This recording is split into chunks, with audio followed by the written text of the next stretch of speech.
Muy buenas tardes a todos los presentes. En nombre de Dios y la patria, se abre la sesión.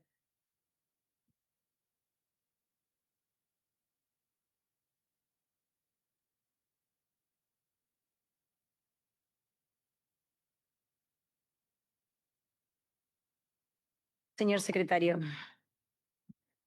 Señora Presidenta, se han recibido en la comisión la excusa del señor Ministro del Trabajo y Previsión Social para la presente sesión, señalando que asistirá en su representación el señor subsecretario de Prevención Social, don Claudio Reyes. Asimismo, se ha recibido una comunicación de la Asociación Nacional de Funcionarios de Adulto Mayor, ANFUSAM, en que envía una minuta en que hace observaciones sobre la gestión del Servicio Nacional del Adulto Mayor y de su directora.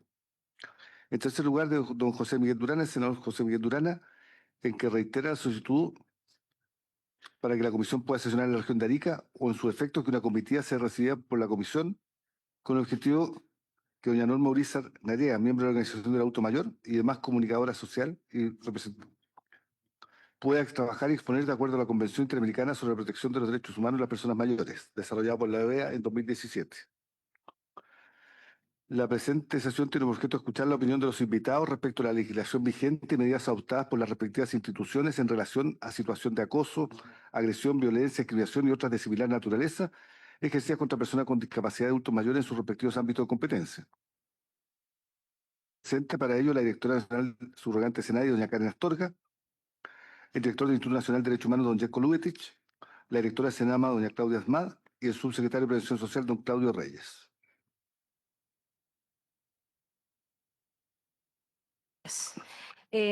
Quisiéramos...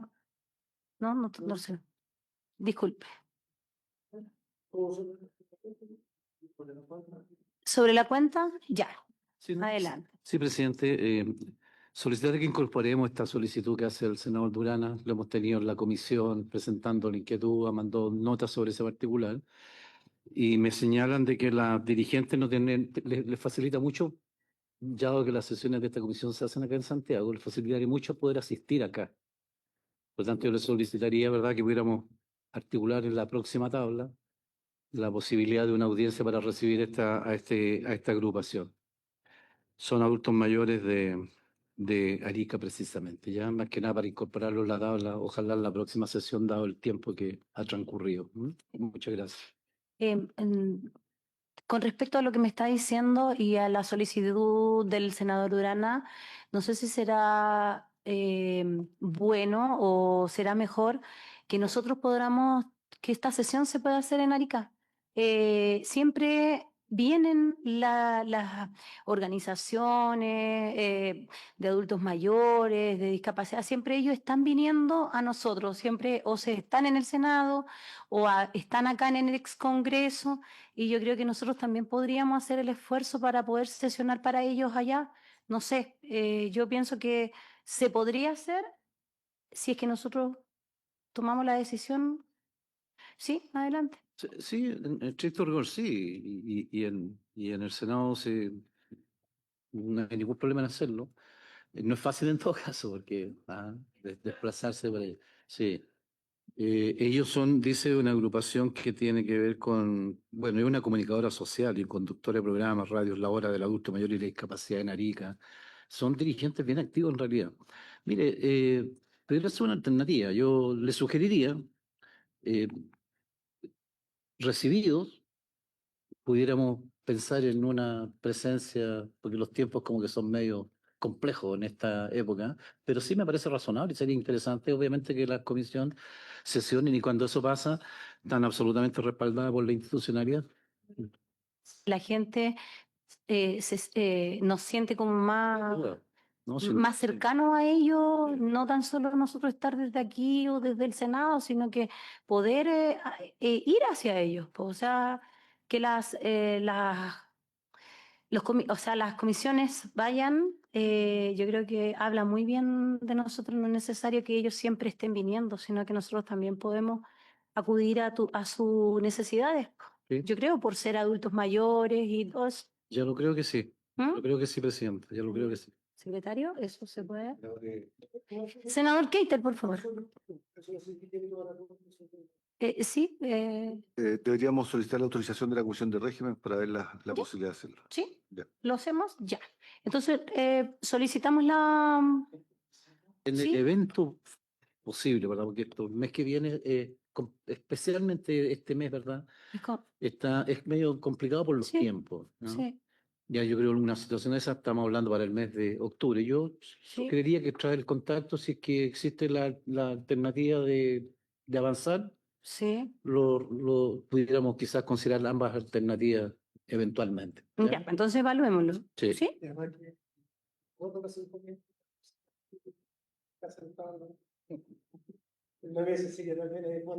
Entonces, no hay problema entonces. No, nosotros la vez que sesionamos en Arica nos fue bastante bien y fue súper rápido la sesión. Llegamos en el día, sesionamos y nos vinimos, así que es súper importante hacerlo.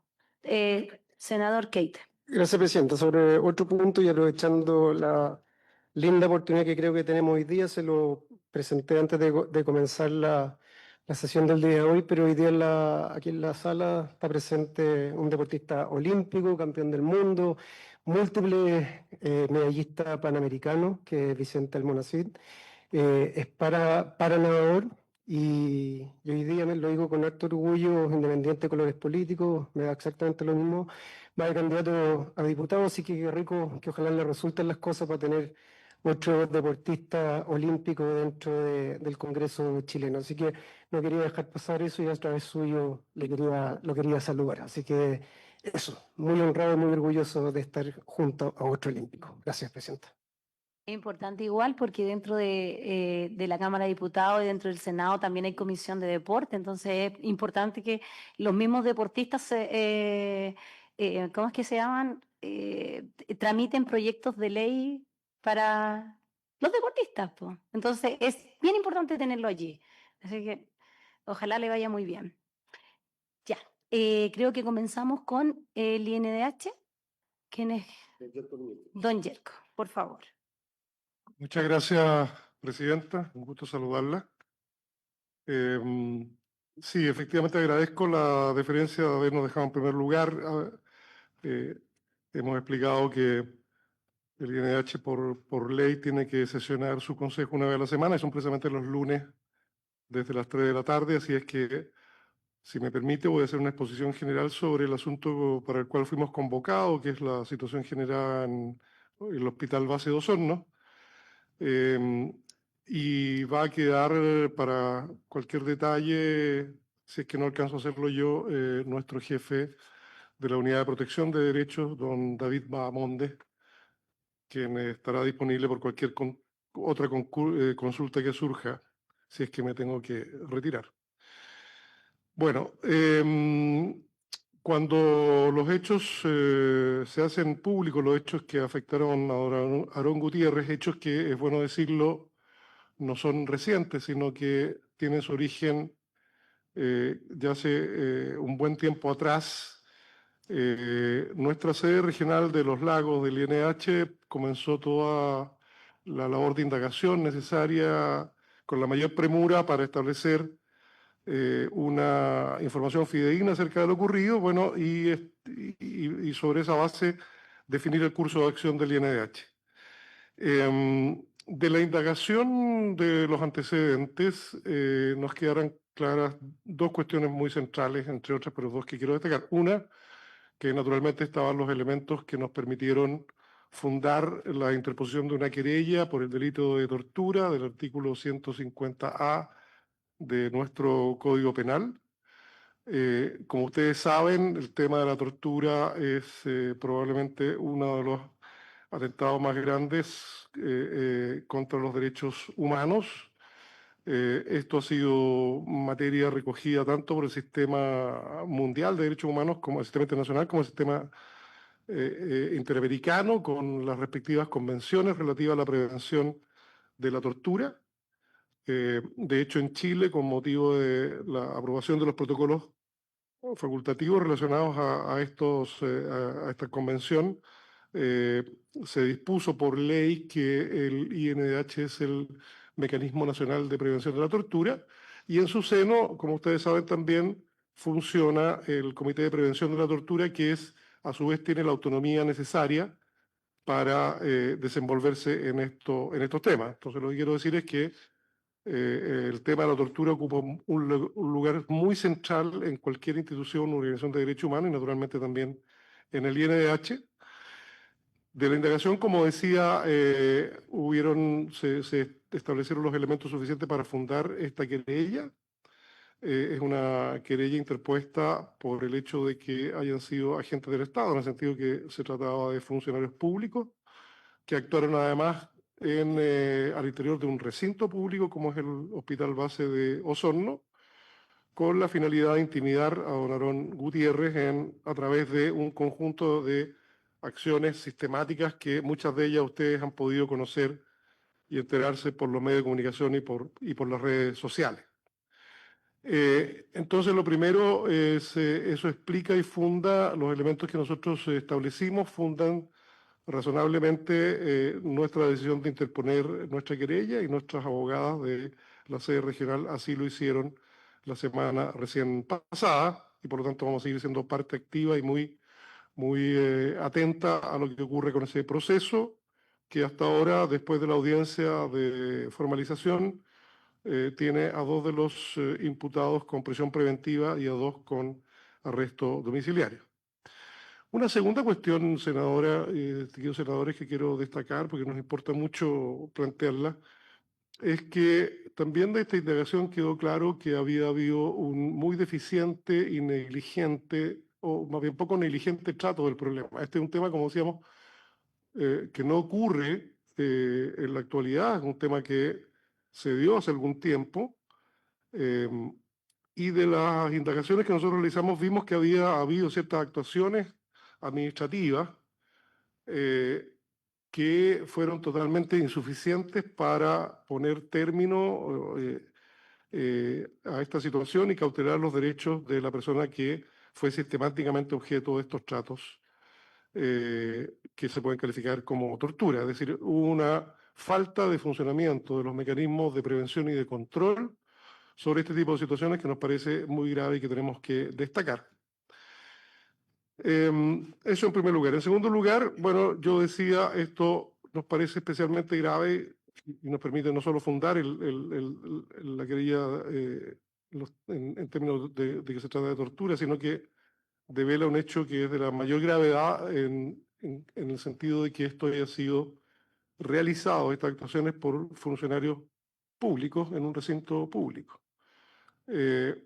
Como hemos dicho en otras oportunidades, lo que se espera del Estado es que tome todas las medidas necesarias para que no haya situaciones de tortura en ningún lugar del país, pero uno espera que en primer lugar se tomen las medidas para que esto no ocurra en casa, digamos, en dependencias del Estado. Eso nos parece muy relevante destacar porque es un llamado a atención sobre la necesidad de que existan los mecanismos y los normativas y protocolos necesarios para prevenir este tipo de situaciones.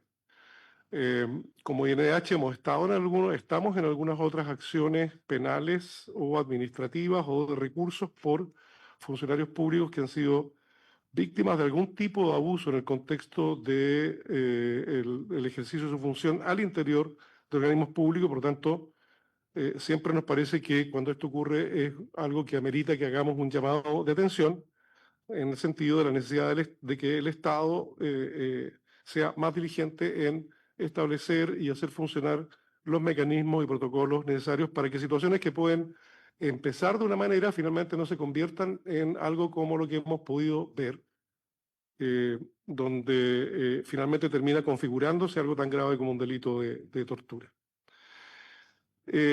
Y lo tercero, senadora presidenta, es que también esto nos ha movido a hacer un par de reflexiones adicionales que creo que es muy importante hacer aquí. Primero, nuestra preocupación en el sentido de que este tipo de cuestiones, que además está asociada al uso de las redes, si ustedes se fijan, estas son personas que incurrieron en los actos en los que incurrieron no tratando de mantenernos en el secreto, ni en la confidencialidad, ni ocultarlo, sino que hubo una ostentación de estos hechos por la vía de las redes sociales, ¿no? Todos hemos visto que se filmaron en muchas de estas situaciones, después se subieron a las redes. Entonces aquí hay una cuestión muy grave que es la ostentación por parte de estas personas en lucir de alguna manera estos hechos tan graves de los que habían sido parte.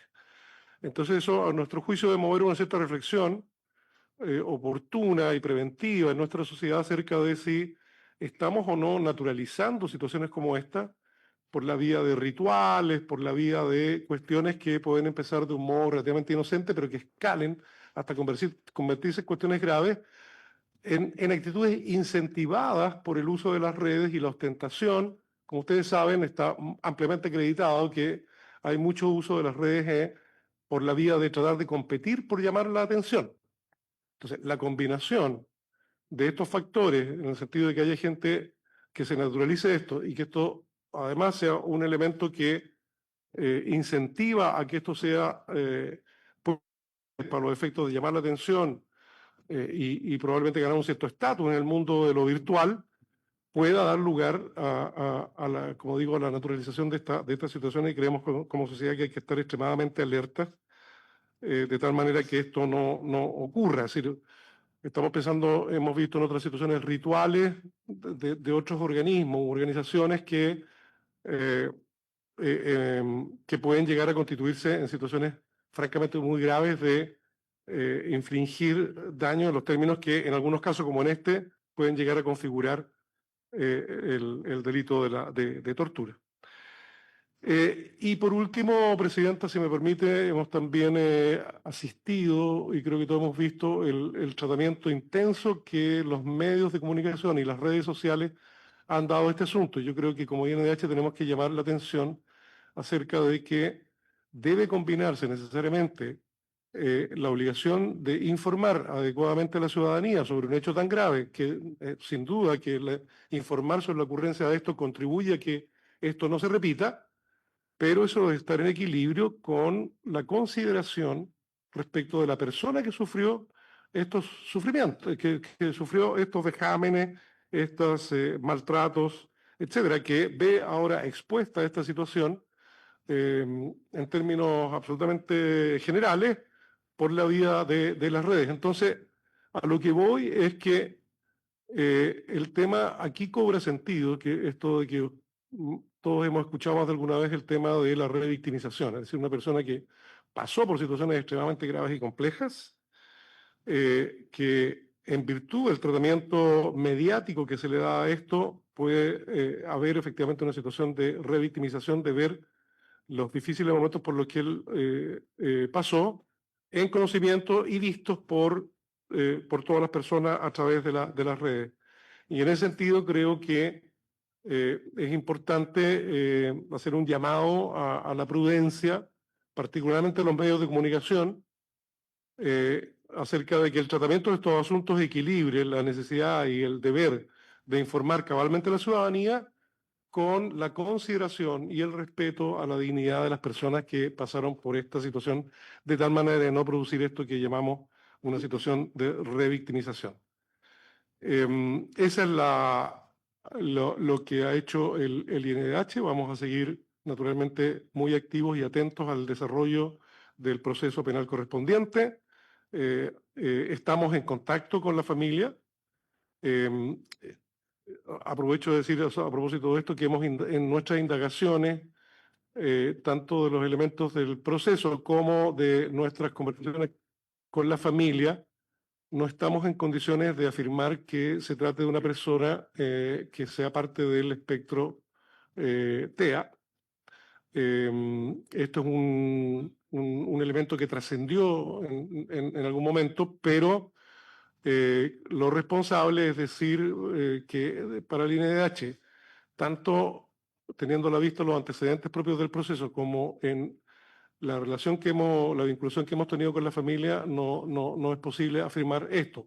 Naturalmente, esto no quita gravedad alguna a la situación, pero que creo que es bueno precisarlo para el mejor leal saber y entender sobre esta materia. Eso, Presidenta, quedo a disposición de cualquier consulta o indagación que quieran hacer los señores y señoras senadoras. Gracias. Muchas gracias. Se me olvidó su nombre. Don Yerko. Jerko Lubetich. Ya. El apellido no me lo diga. Me cuesta. Con Yerko. Vamos con su nombre, don Yerko. Muchas gracias. ¿Quién nos queda? Senador Keitel, por favor. Muchas gracias, Presidenta, por su intermedio saludar al director del INDH. Y solo dos preguntas. Uno habló de protocolo. Mi pregunta es si existe un protocolo claro y establecido de cómo actuar en este tipo de situaciones. Y dos, ¿qué pasa con la posibilidad de que claramente, y por lo que usted explica, hay dos personas que están con arresto domiciliario, dos personas que están con presidio, ¿no es cierto? ¿Qué pasa con los que de alguna u otra forma también pueden haber encubierto esto? Porque yo no puedo estar equivocado en la información que puedo manejar. Esto fue hace incluso un par de años.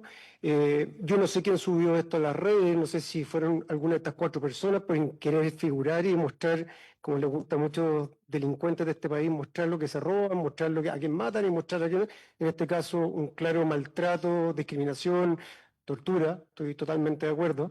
Yo no sé si fueron ellos o fue personas que son culpables de manera indirecta, que sabían de esta información, obtuvieron esa información y hasta qué punto tiene que haber, según mi opinión, también una persecución en buscar a esas personas que encubrieron un delito como este que estamos hoy día conversando. Entonces, me interesaba saber eso, si existe un protocolo claro al respecto de cómo actuar en este tipo de situaciones y también si, no sé si dentro de ese protocolo, pero de la forma también de investigar y de buscar de alguna otra forma los posibles culpables también podría tratar de encontrarse a quienes ocultaron información y que son culpables, según mi punto de vista, quizás no directos, pero sí indirectos y pueden tener el mismo grado de atrocidad con haber, a través de no visibilizar un problema así, de que son igual de culpables y que realmente también merecen sanciones como las que debieron de tener. Eso, Presidenta. Son dos preguntas. Muchas gracias. Yo igual quisiera hacerle una pregunta al INDH y es saber si ustedes piensan que la legislación actual es suficiente o tenemos que seguir endureciendo o legislando sobre la materia. Senador Sandoval, por favor. Vamos a agregar entonces. A ver, sin duda que el hecho lo cuestionamos desde todo punto de vista y entendemos la profunda gravedad de lo que implica. No es común, en realidad, es bastante raro, a decir verdad, encontrarse con situaciones de esta naturaleza y con el efecto humano que hay detrás de ello. O sea, realmente siempre hay broma entre los servicios, ¿ya? A alguien le cortan el pelo por ahí y a más de alguien le han cortado el pelo por ahí. Y algunos incluso temas tan graves como el que en este caso pasó. A uno le quedan evidentemente algunas dudas porque esto, por circunstancia ajena, ¿verdad?, termina siendo público. Un hecho que pasó hace mucho tiempo atrás. Entonces, ¿qué dudas le quedan, presidente, y por su intermedio el director, es la capacidad de pesquisa que tienen los organismos dedicados precisamente a resguardar la vulneración de derechos tan graves como esto, y particularmente, ¿no es verdad?, al INDH? Entonces, claro, de repente hasta sorprende, comentábamos aquí con el senador Keitel, de repente hasta la terminología, como decían, agentes del Estado, ¿ah? Es una nomenclatura que uno normalmente no lo escucha en el ámbito de la actividad pública, ¿ya? Entendiendo que estarán clasificados como tales. Mi inquietud en este sentido, director, es básicamente de que hay mucha vulneración de derechos, por ejemplo, a diversas personas, eh, por ejemplo, en el caso de esta misma comisión de adultos mayores, que regularmente son siendo objeto también de agresiones, violencia, ¿verdad?, dentro de hogares de adultos mayores, también con conocimiento público, pero no había escuchado nunca al INH haciéndose cargo de acciones de esa naturaleza en esos hechos. normalmente han quedado en el ámbito de la información pública, las circunstancias, y no lo estoy cuestionando a alguien hecho, dicho sea, simplemente no se hace parte a lo mejor de acciones de esa naturaleza que afectan también derechos en otros ámbitos y cotidianamente y habitualmente, ¿verdad? A lo mejor si uno se entra hoy día en muchos de estos hogares informales, se van a encontrar con muchas vulneraciones de derechos evidentes hoy día que están aconteciendo en este minuto. Falta de alimentación, maltrato, abandono, mil cosas, que son vulneración de derechos.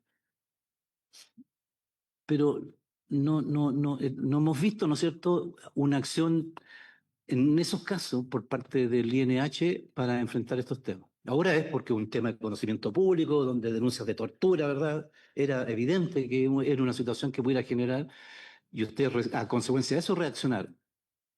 Pero mi pregunta va, ¿no es cierto?, en otros casos, porque la vulneración de derechos en este minuto para otras personas, sin publicidad como lo que esto aconteció, acontece todos los días probablemente en muchos de estos hogares informales, que está la directora del Senama, que podrá dar más que yo testimonio de estos hechos. Ahí hay como ¿me entiende? O sea, yo entiendo el INH en su función y me parece muy bien en la función que realiza respecto de la protección de los derechos humanos. Pero me queda, ¿me entiende?, esa aprensión. Muchas gracias, presidente. Muchas gracias, senador. Quiero reiterar que no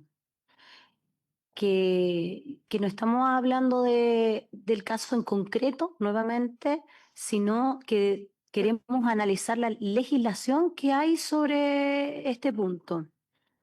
En su oportunidad, creo, por todos los antecedentes que han dado hasta el momento, que hubo un sumario el cual no arrojó sanciones y hoy día, que es lo que entiendo, es que se va a hacer un sumario a ese sumario. Y quienes, por lo que dicen las redes, quienes habrían revelado estos videos serían entre ellos mismos que tuvieron un problema, se enojaron y revelaron estos videos que en ese entonces no estaban. O sea, no fueron revelados, sino que hasta ahora, porque habrían tenido problemas entre ellos. Por lo menos eso es lo que se dice. Ahora, no sé qué más pasó entre ellos que revelaron este video.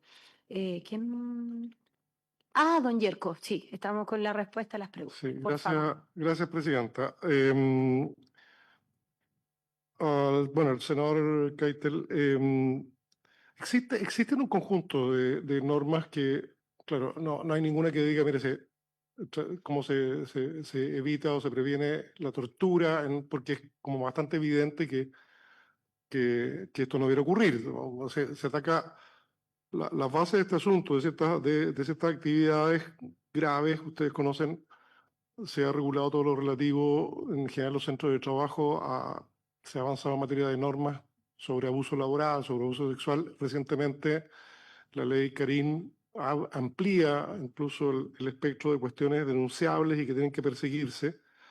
Yo tengo la impresión de que desde el punto de vista de marco normativo, regulaciones y protocolos, existen. Si ustedes me preguntan, y aquí doy como una opinión personal, porque es más bien mi experiencia que algo que hayamos desarrollado profundamente en el instituto, es que, y quizás en el caso, como decía la presidenta, aquí se revela el que cierto nivel de funcionarios o jefaturas en la aplicación de esto, o se espera de ellos una labor de prevención, ¿no es cierto? Y naturalmente que eviten que estas cuestiones se conviertan finalmente en algo tan grave como lo que ocurrió en Osorno. A lo que voy es que quizás tan importante como explorar nuevas normas, regulaciones y protocolos, habría que trabajar fuertemente sobre la formación de quienes ejercen funciones directivas o de jefaturas particularmente intermedias, en el sentido de que ellos tienen un rol fundamental. Lo que vimos en este caso es que hubo una actitud poco diligente en hacerse cargo de la gravedad de lo que estaba ocurriendo, y las jefaturas un poco hicieron, si no la vista gorda, le restaron importancia. Eso puede revelar tanto una cierta carencia normativa, pero yo creo que también hay que hacerse cargo de la formación, capacitación de los cuadros directivos, no solo en el sector público, sino también en el sector privado, en el sentido del rol que le cabe a las jefaturas de prevenir este tipo de situaciones, que aquí claramente fue una debilidad. Y a propósito de lo mismo, senador, uno no puede descartar que en el curso del proceso se establezcan responsabilidades por la vía de la complicidad, del encubrimiento de otras personas. Eso se verá, seguramente habrá un análisis muy riguroso acerca de cuál fue la actuación de estos directivos y si eso configura o no un tipo penal que pudiera hacerse también objeto de persecución. Pero eso se verá creo que no se puede descartar, pero se verá en el curso del procedimiento. Nosotros tenemos una versión parecida a la de la presidenta acerca de que esto se hace público por la vía de que ellos mismos suben esto a las redes. Y en esto puede haber sido un tema de problemas entre ellos de relaciones o también de ostentación, que uno ha visto otras veces ciertos rituales, ¿no es cierto?, que a uno pueden parecerle muy violentos y muy poco y muy reprochables. Hay gente que los sube y los valora y ostenta eso. Pero como sea, desde allí desde ellos mismos vino la subida de esto a las redes y lo que motivó, viéndolo por el lado positivo, el que esto saliera a la luz y permitiera que no solo nosotros, sino que los organismos del Estado se hicieran cargo de esta situación que hasta ese momento no había sido bien resuelta. Entonces, concluyo aquí, bueno, no estoy en condiciones de responder la pregunta de la presidenta en el sentido de si faltan o no normas. Yo tengo la impresión de que hay normas que se hacen cargo de esto en los niveles que corresponden, los acosos o aquellas cuestiones que puedan después escalar. Porque, como decía el senador Sandoval, efectivamente hay rituales que a uno pueden parecerle relativamente inofensivos, propios de ciertas fiestas, qué sé yo, pero en la medida en que esto no tiene cota, digamos, no tiene criterio, y sobre todo, y aquí entra la jefatura, esto no se regula, puede efectivamente llegar a convertirse en cuestiones como la que hemos visto en el hospital base de Osorno. Y lo último, a propósito del mismo senador Sandoval, nosotros, a ver, el tema de las personas de avanzada edad es un tema importante para el instituto. De hecho, nosotros ya hemos tomado la definición de levantarlo más como un objeto de preocupación bien enfatizada por parte de la actual dirección, sin perjuicio de que tenemos una trayectoria en esto, tenemos alguna querella, me citaba una querella del Litueche, en relación a personas que ocurrieron esta misma situación en un caso de establecimiento privado de larga estadía de adulto mayor. Esa es una cuestión de las que nos hemos preocupado, tenemos que preocuparnos más intensamente, que también forma parte del mapa de objetivos del Comité de Prevención de la Tortura, que yo explicaba recién que, siendo un organismo autónomo, es parte del mecanismo que es nacional de la tortura, que es el INDH. Entonces, es un tema muy acuciante para nosotros. Yo creo que todos y todos tenemos claro que probablemente bueno, la falta de regulación y fiscalización hace que haya un sector en esta materia en el que es posible que uno encuentre situaciones bien críticas desde el punto de vista de los derechos de las personas que están en este tipo de establecimientos y hay que ocuparse con mucha prioridad de eso. Por eso, además, dicho sea de paso, miramos con mucha expectativa el proyecto de ley de envejecimiento positivo en aquella dimensión que dotaría al INDH de los recursos necesarios para tener una dotación especialmente dedicada al tema de la supervigilancia acerca de los derechos del adulto mayor. Este es un tema extenso, amplio, son muchas personas y cada vez más. Esto avanza como la tasa de natalidad del país y por lo tanto es un tema que requiere recursos y dedicaciones muy intensas y especiales por parte de los organismos involucrados. Para nosotros ha sido y va a ser crecientemente un tema de especial preocupación desde el punto de vista de las gestiones del INH. Sí hacer una precisión, senador, si usted estaba pensando en algo como esto o yo lo entendí así. Hay que recordar que desde el punto de vista de las atribuciones del INDH relativa a la violación de derechos humanos, esto supone que no toda violación de derechos es una violación de derechos humanos, sino que aquellos que irrogan la responsabilidad internacional del Estado en virtud de que suponen infringir convenios, tratados protocolos de los cuales el Estado de Chile se hace parte y está obligado. Digo esto porque a veces surge la confusión de por qué no estamos en todas las cosas. Bueno, hay cosas que son muy reprochables, pero están a cargo de las policías, del Ministerio Público, etcétera, y nosotros estamos en el ámbito estrictamente de los derechos humanos, y en esa perspectiva tenemos un catálogo de posibilidades de acción judicial que es restringido, ¿no? Tortura evidentemente está ahí, pero hay cosas que no están, nos gustaría que estuvieran, pero que marcan unas ciertas limitaciones del actuar del instituto. Y termino diciendo que en este caso actuamos no solo por la expectación pública, el impacto público que esto provocó, sino que efectivamente porque aquí rápidamente, a través de la integración de la sede regional, logramos establecer que se daban los elementos para el tipo penal de tortura que nos permitía a nosotros activarnos en sede judicial y poder interponer efectivamente una querella. No todos los casos que puedan llamar la atención en términos de vulneración de derechos son aquellos que nosotros podemos intervenir judicialmente, tenemos otras formas de incidir, pero judicialmente tenemos una parrilla acotada de posibilidades. Afortunadamente, el de la tortura está claramente en el centro de nuestro mandato y es por eso que nos movimos con rapidez y con diligencia en este asunto en particular. Gracias, Presidenta. Senador Sandoval. Sí, no, primero que nada, sí, no, me parece absolutamente claro, director, la situación y la posición respecto del INH en función de este tema y del marco en el cual intervienen institucionalmente y uno lo reconoce y lo valora, ¿verdad?, en ese contexto.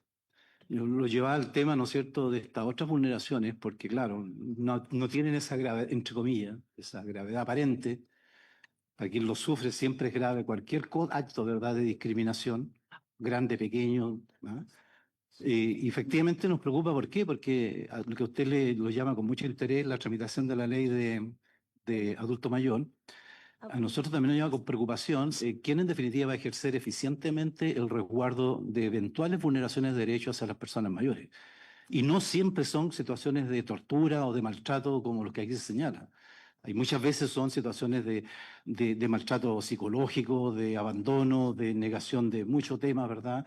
Abuso patrimonial, ¿no? Hasta que un familiar va y le pide un préstamo, le pide al padre, ¿no es cierto?, a quien sea un préstamo que no lo paga nunca, o simplemente lo sacan hasta de sus propias propiedades.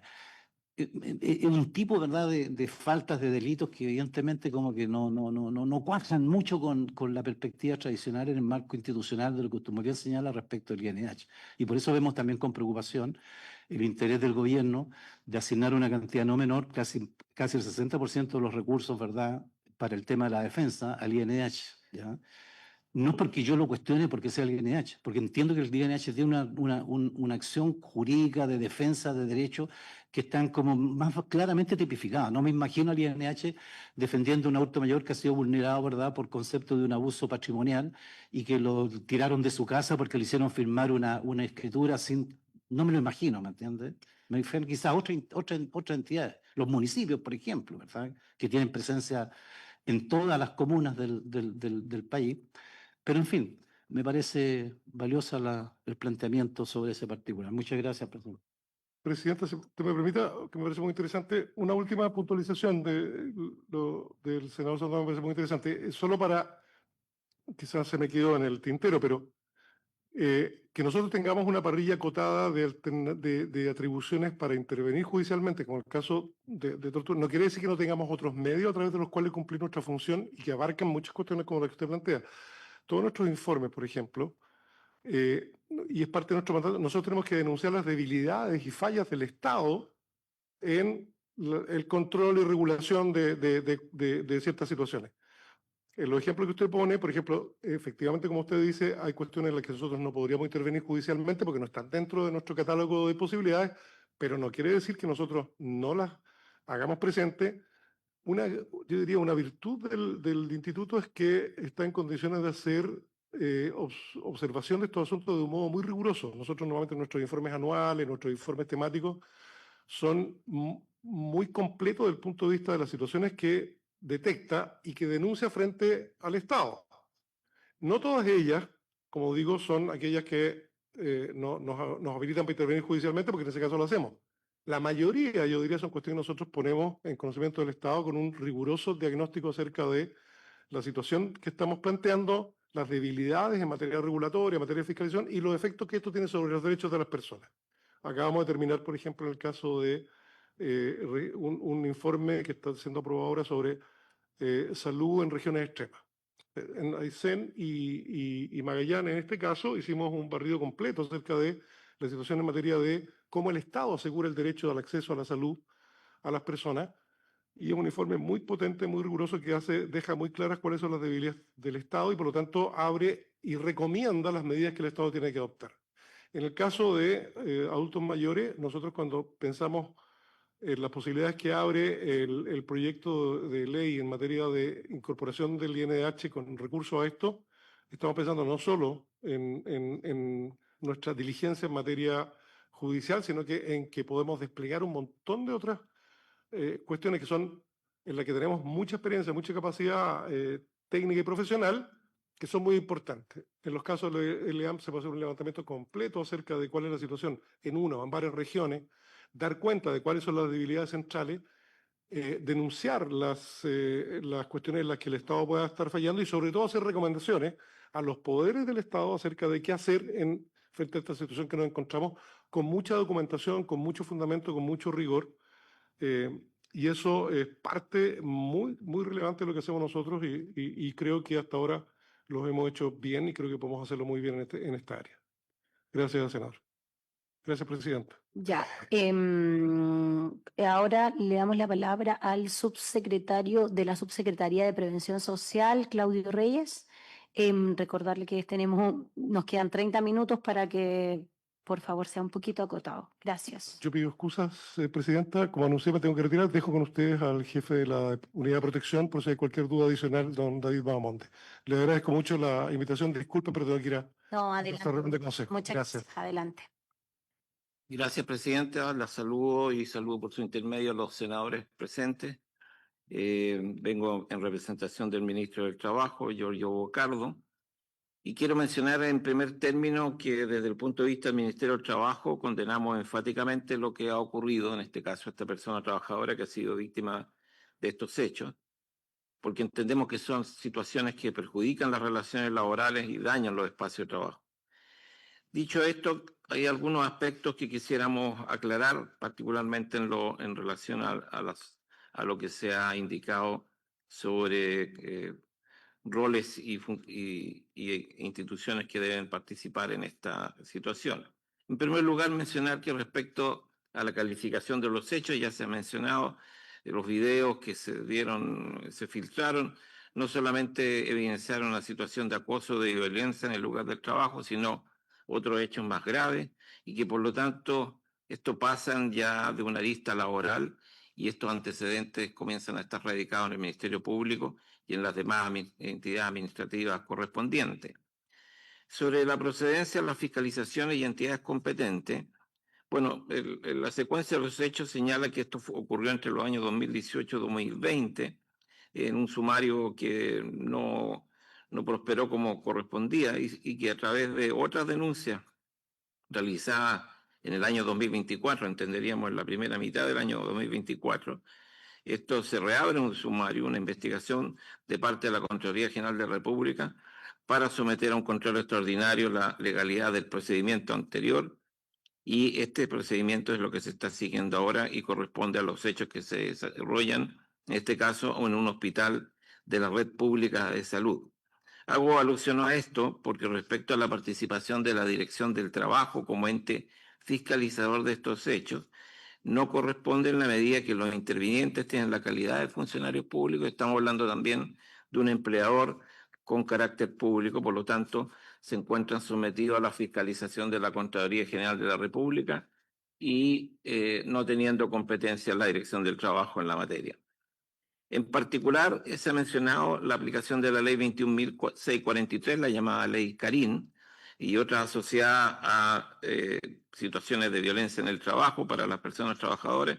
Bueno, estas normativas, mencionaba yo que estos hechos ocurrieron en el primer semestre del 2024, por lo tanto fueron anteriores a la vigencia de esta ley. Esta ley comenzó a regir a partir del 1 de agosto del 2024 y por lo tanto, si bien es cierto para nuestro gobierno es una prioridad su implementación, no están fuera de ese periodo y por lo tanto queremos que establecer que la norma que en cuestión que estamos mencionando, la ley Carín, es para nosotros una herramienta eficaz que esperamos que se traduzca en llegar a tiempo para la prevención y eventualmente también para reparar el daño de las circunstancias de personas trabajadoras que se afecte su lugar de trabajo con situaciones de violencia. En este sentido, hay que mencionar que la ley Carín rige tanto para el sector público como para el sector privado y ha establecido una serie de obligaciones y procedimientos específicos a estos organismos. Se establece que la función pública debe ejercerse propendiendo a respetar los espacios libres de violencia, de acoso laboral y sexual por los órganos del Estado que deben tomar las medidas necesarias para prevenir e investigar y sancionar esos hechos. En particular, cada institución pública, así como las privadas, debe establecer un protocolo de prevención. Según nuestro catastro, todas las entidades públicas a la fecha cuentan con ese protocolo de prevención y deben contar además para ello con la asistencia técnica de los organismos administradores de la Ley de Accidentes del Trabajo y Enfermedades Profesionales, conocidas como las mutuales. La Carín establece además un procedimiento de investigación que es más riguroso y transparente que lo que existía antes, que está establecido de alguna manera en el Código del Trabajo, fundamentalmente haciendo valer los principios de confidencialidad, imparcialidad, celeridad y perspectiva de género. Se establecen en esta ley también canales de denuncia específicos y el Estado debe mantener un mecanismo de recepción de las denuncias sobre los incumplimientos relativos a la prevención, investigación y la sanción de estos hechos. Asimismo, quiero mencionar que las mutuales tienen la obligación de prestar un apoyo psicológico temprano a las víctimas en caso que ellos lo demanden. Se incorporan en esta ley específicamente el acoso laboral, sexual y la violencia del trabajo y además, en particular, se hace notar que estas situaciones contravienen el principio de probidad administrativa y en este sentido es la Contraloría General de la República la que tiene la obligación de vigilar este acto administrativo que pueda sobreseer, absolver o aplicar una medida a quienes se determinen responsables de esta situación. En síntesis, podemos decir que hay una normativa que da cuenta al establecimiento de una corresponsabilidad entre la institución y los funcionarios, dando cuenta que los servicios están obligados a garantizar ambientes libres de violencia. Y esta normativa transforma esta política de prevención y de protección integral, otorgándole de esta forma a los trabajadores del sector público un marco legal más sólido y con procedimientos claros frente a este tipo de situaciones. Es cuanto puedo decir, presidente.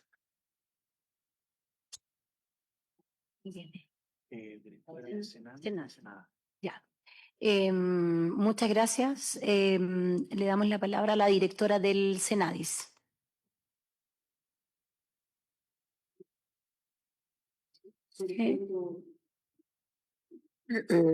¿Puedo? ¿Puedo, no? Sí, Ah, ya. normal. Gracias, presidenta. Vuelvo un poco atrás al tema de los protocolos que me preocupan siempre, porque una cosa es lo que diga la ley, marco como tal, otra cosa son los protocolos, que yo creo que caemos siempre dentro de los mismos problemas que tenemos a nivel país en la fiscalización, en si esos organismos como tal están cumpliendo con que tengan los protocolos, que los tengan actualizados. La ley Karina es una ley relativamente nueva. Cada una de estas situaciones que van sucediendo, como la que estamos analizando el día de hoy, justamente también vuelven a tratar de pensar si el protocolo se adapta correctamente al tipo de violencia que puede haber, más allá si son sexuales, laborales, tortura. Estamos hablando justamente también sobre una palabra que es muy fuerte y que es real y la comparto en relación a este delito como tal que hemos estado hablando el día de hoy. Pero llama la atención y que quizás no puedo evitar ciertas palabras, pero se está hablando de prevención. Yo creo que hay que hablar de prevención, de acción y posiblemente de sanción. a quien según le corresponda. Y eso tiene que estar, insisto, en la bajada como protocolos de los diferentes organismos públicos, privados, con una fiscalización, insisto, que esté constante y que estén adaptándose a las realidades diferentes que vamos teniendo y que si le corresponde, nos corresponde la sanción o a quien le corresponde, yo creo que es importante también que se hable de eso, de prevención, de acción y de sanción según lo que me corresponde. Entonces, me alargué un poquito, pero como se está hablando solamente de prevención, pero acá estamos hablando de cómo podemos accionar y cómo podemos reaccionar y cómo podemos sancionar en el caso que corresponda. Nosotros sin tener la herramienta fiscalizadora como senadores también, cosas que nos vemos un poquito limitados, en que muchas veces hasta oficiamos y ni siquiera nos responden. Diferentes ministerios, diferentes organismos, y nos quedamos como un poquito en el limbo de estar haciendo una parte de nuestra pega que muchas veces es medio ingrata porque no recibimos respuesta del organismo que corresponda. Entonces, siento que tenemos que avanzar, pero insisto, este tipo de situaciones tan malas y tan negativas que nos toca o les toca vivir a muchos chilenos y chilenas tienen que tener también una oportunidad de poder mejorar y cambiar ciertas cosas que las leyes como tal pueden poner ciertos vacíos, pueden tener problemas que los podemos ir cambiando y ahí sí entra nuestra pega de manera directa. Eso, presidente, nada más que un comentario, ¿no? Pero... Directora del SENADIS, por favor.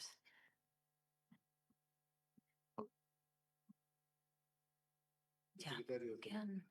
Subsecretario. No sé, muy brevemente, Presidenta, por su intermedio, mencionar que tal como puntualicé, esta ley tiene foco en los tres elementos: la prevención, la investigación y la sanción. Ahora, el elemento preventivo está en línea con nuestras políticas nacionales de seguridad y salud en el trabajo, donde queremos, obviamente, más vale prevenir que tener que curar, lo que dice el dicho. Pero no obstante eso, existen los mecanismos, existen los responsables de aplicar la fiscalización que existe en estos protocolos, es la Dirección del Trabajo en el sector privado, es la Contraloría General de la República, y de nuestra parte, en particular en el sector público, a través del Servicio Civil, nos hemos ocupado de que todos los servicios públicos estén al menos con un protocolo existente. Posteriormente vendrá la preocupación de su aplicación en forma específica. Gracias, presidente. Directora del SENADIS, por favor. Gracias, presidenta. Buenas tardes y por su intermedio, buenas tardes, senadores, y a todos los presentes.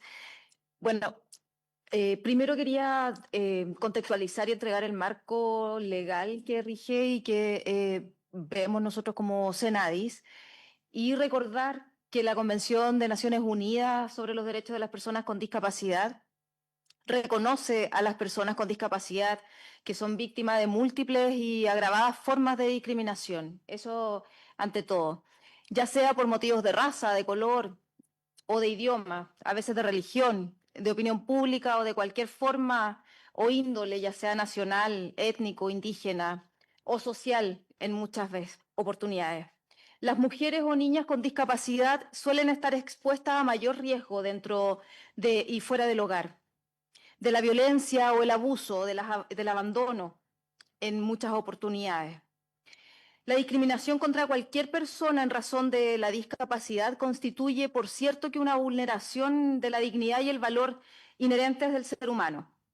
Por tanto, los Estados partes deben adoptar medidas para proteger la integridad mental y física de las personas con discapacidad. Adoptar todas las medidas que sean necesarias para que las personas con discapacidad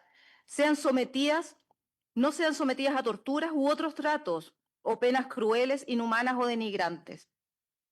Proteger a las personas con discapacidad tanto en el hogar como fuera de él, contra todas las formas de explotación, de violencia y de abuso, incluidos los aspectos relacionados al género. La Convención de Naciones Unidas sobre los Derechos de las Personas con Discapacidad, que fue ratificada por Chile en el año 2008, nuestro país asumió distintas obligaciones respecto a la inclusión y la igualdad de oportunidades de las personas con discapacidad, principalmente reconocer a las personas que están sujetas a múltiples formas de discriminación y adoptar todas las medidas que sean pertinentes para poder asegurar su pleno desarrollo, adelantando y potenciando a las personas con discapacidad, especialmente mujeres y niñas.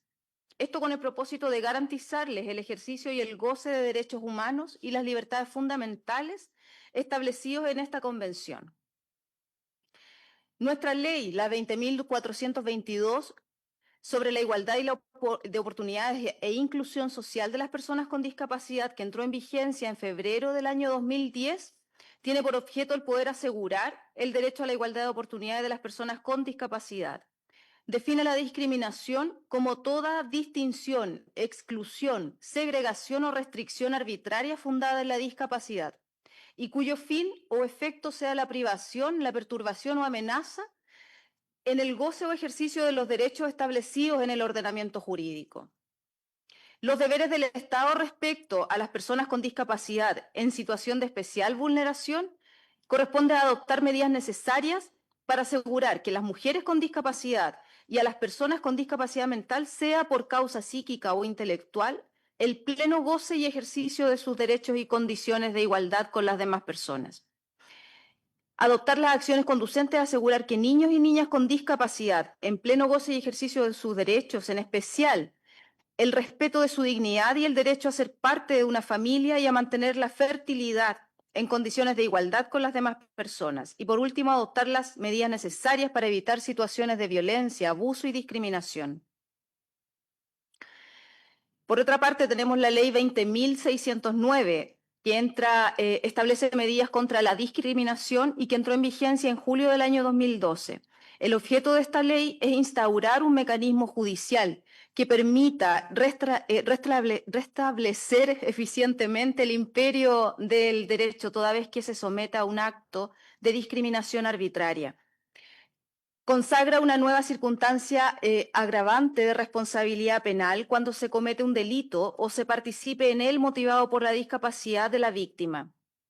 Además, tenemos la ley 20.968 que tipifica delitos de tortura y tratos crueles, inhumanos y degradantes, que entró en vigencia en noviembre del año 2016, cuyo objeto es incorporar en el Código Penal un nuevo título denominado de la tortura, otros tratos crueles, inhumanos o degradantes y otros agravios inferidos por funcionarios públicos a otros derechos garantizados por la Constitución, que define la tortura además como todo acto cruel que se inflinja intencionalmente a una persona dolores o sufrimientos graves, ya sean físicos, sexuales o psíquicos, con el fin de obtener de ella de un tercero información, declaración o una confesión, de castigarla por un acto que haya cometido o se le impute haber cometido, o intimidar o coaccionar a esa persona en razón de la discriminación fundada en motivos tales como la discapacidad.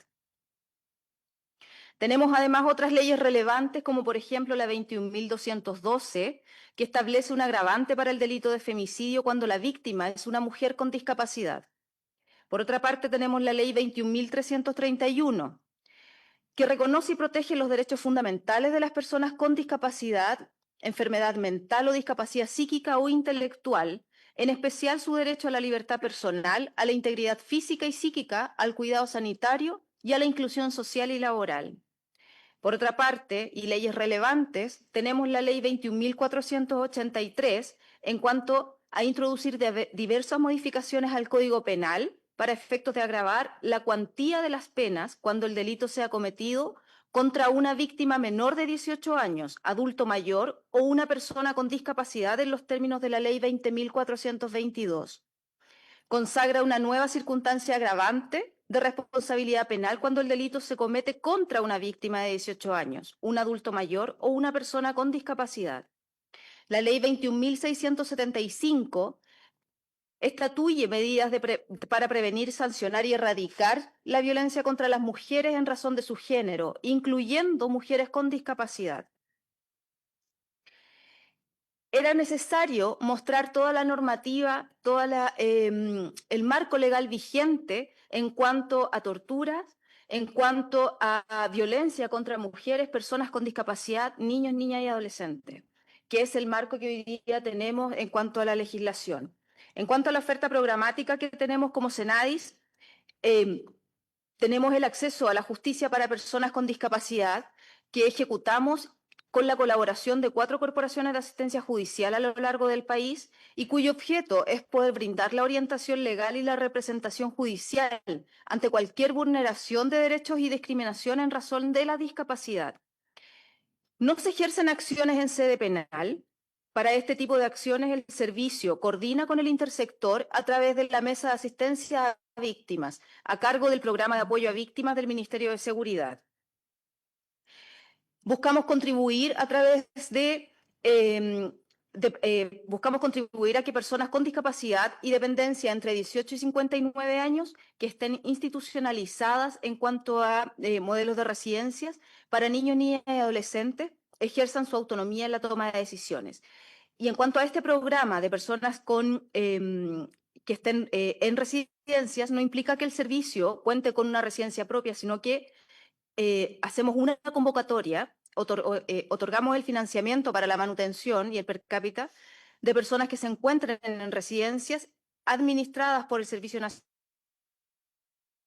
organismos colaboradores como las OCAS.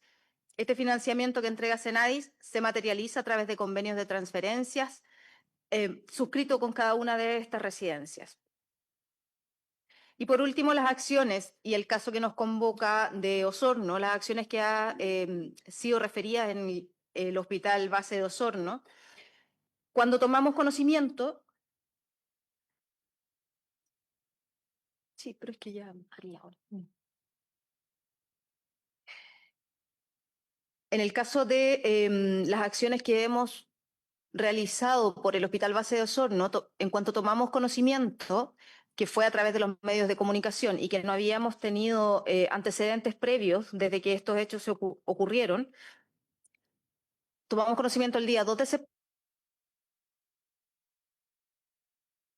septiembre, remitimos el oficio 045 a través de la dirección regional directamente al director subrogante del hospital medidas, poder informar, que nos informaran dentro del plazo de 5 días hábiles las medidas inmediatas adoptadas por la dirección del Hospital de Osorno en el ámbito administrativo y disciplinario, los protocolos internos que tienen de tratos degradantes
incluso, ¿cierto?, si no dejaba lesiones físicas evidentes.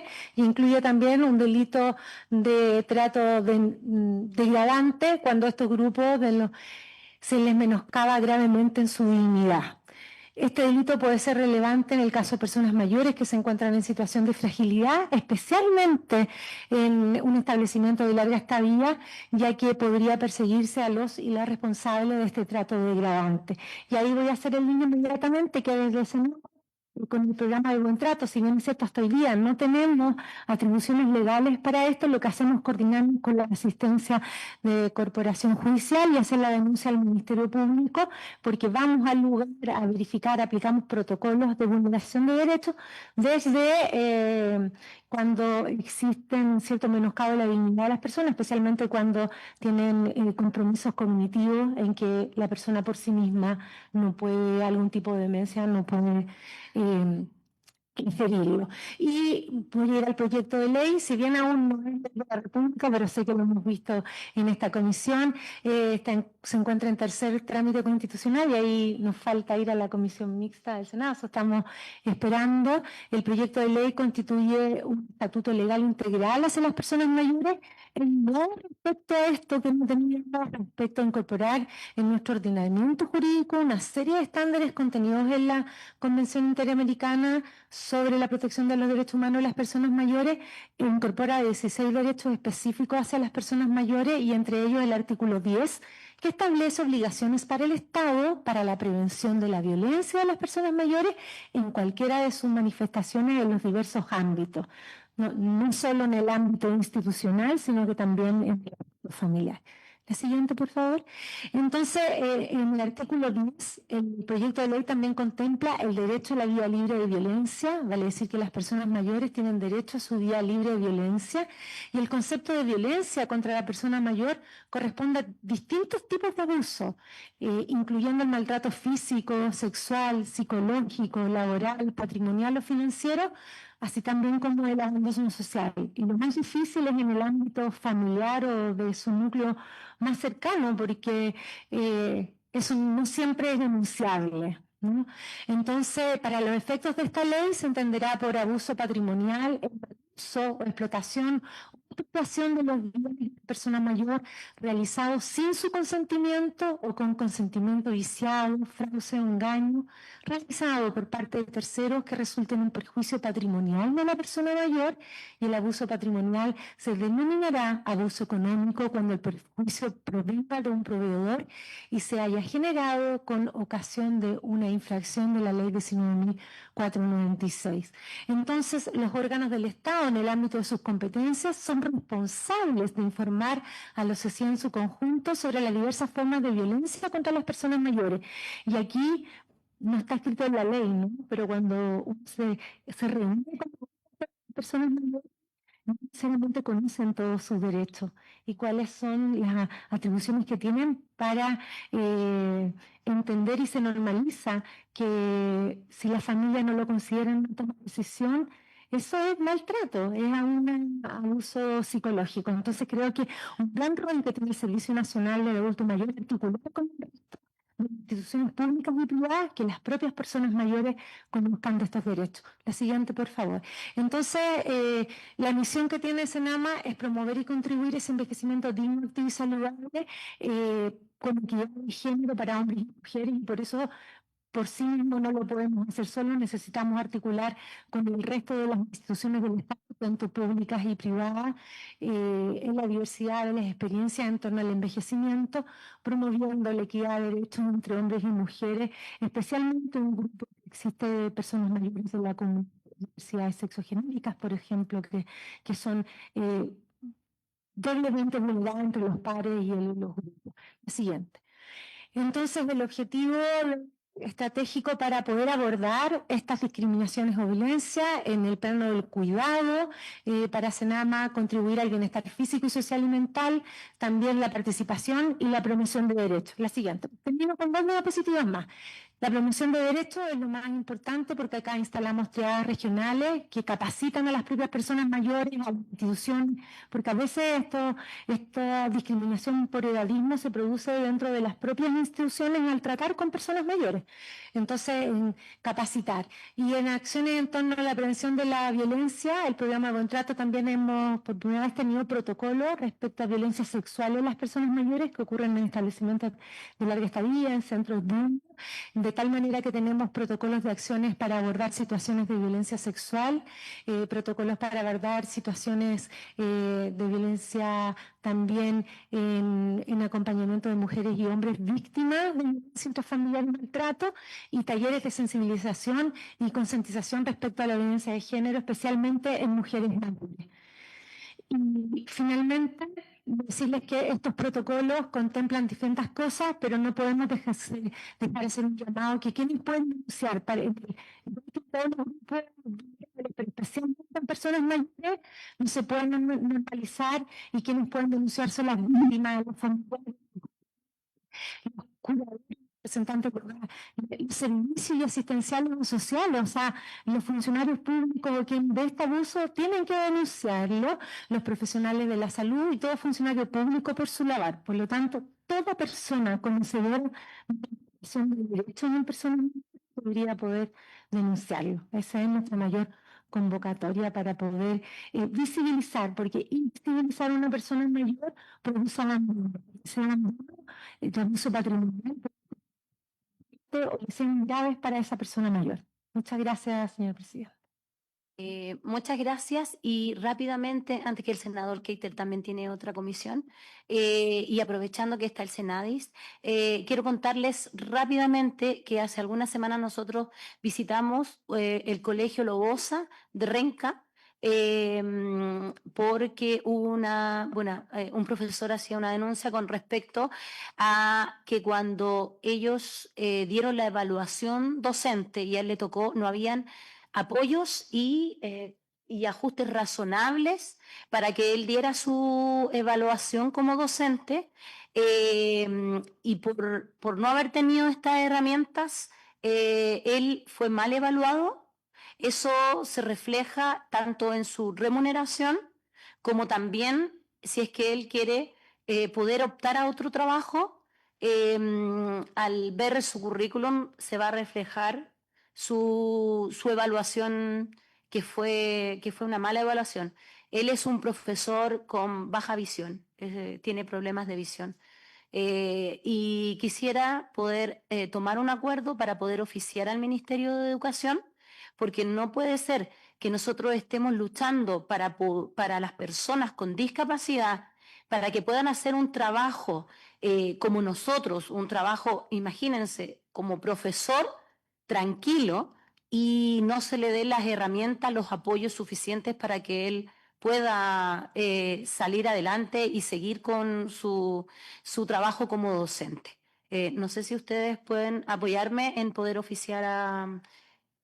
Y lo quise decir porque también está el Senadis aquí para que sepa que hay este tipo de problemas dentro de las evaluaciones docentes en los colegios.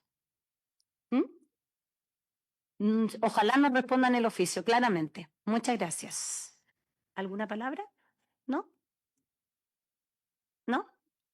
Ya. Entonces, por haberse cumplido el motivo de la citación, levantamos la sesión. Muchas gracias. No tengo la...